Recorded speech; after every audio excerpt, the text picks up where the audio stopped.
crowds of people from Ukraine keep trying to find safety to their neighboring towns or countries using any transport vehicle they could use, including train, while many Ukrainian civilians prefer to register themselves to defend their country from Russia's military invasion. And 1 week since Russia's invasion of Ukraine, Russian military hit Ukraine's military facilities, residential and public facilities. Thousands of Ukrainian residents packed into the Dnipro railway station as they attempted to board the trains out of the city and flee the Russian invasion. Most headed west to Lviv, some even further to flee to Europe, carrying suitcases and a glimpse of hope for safety. An order from Ukraine's government prohibiting men aged 18 to 60 years old from leaving the country to keep them available for military conscription. That means many women and children must seek safety on their own. 7 days into the war, the borders of neighboring countries are being overwhelmed with Ukrainians trying to flee.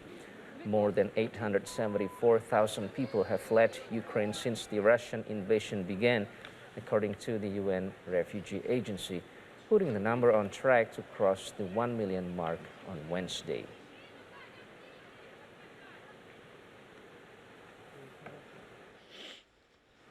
Meanwhile, in Gorenka, a small village on the outskirts of Ukraine's capital, has been left shell-shocked after being caught up in Russia's assault on Kiev.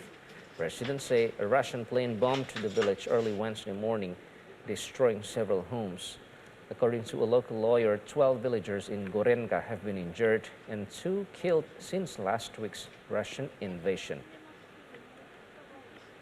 And when many Ukrainians, mostly women and children, try to leave their hometowns or even the country for safety from Russian invasion, other Ukrainian civilians registered to fight en masse on Saturday in an attempt to help defend their country from the advancing Russian military. They were scared at the beginning, but now are ready to fight back.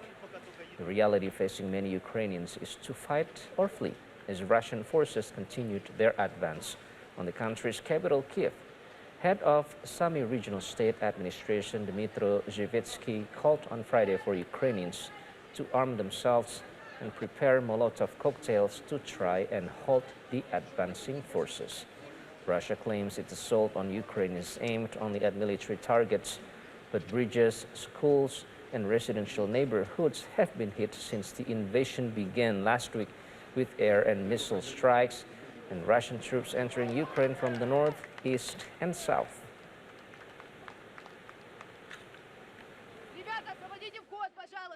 First, we were scared, really scared, but now we are ready to fight, and fight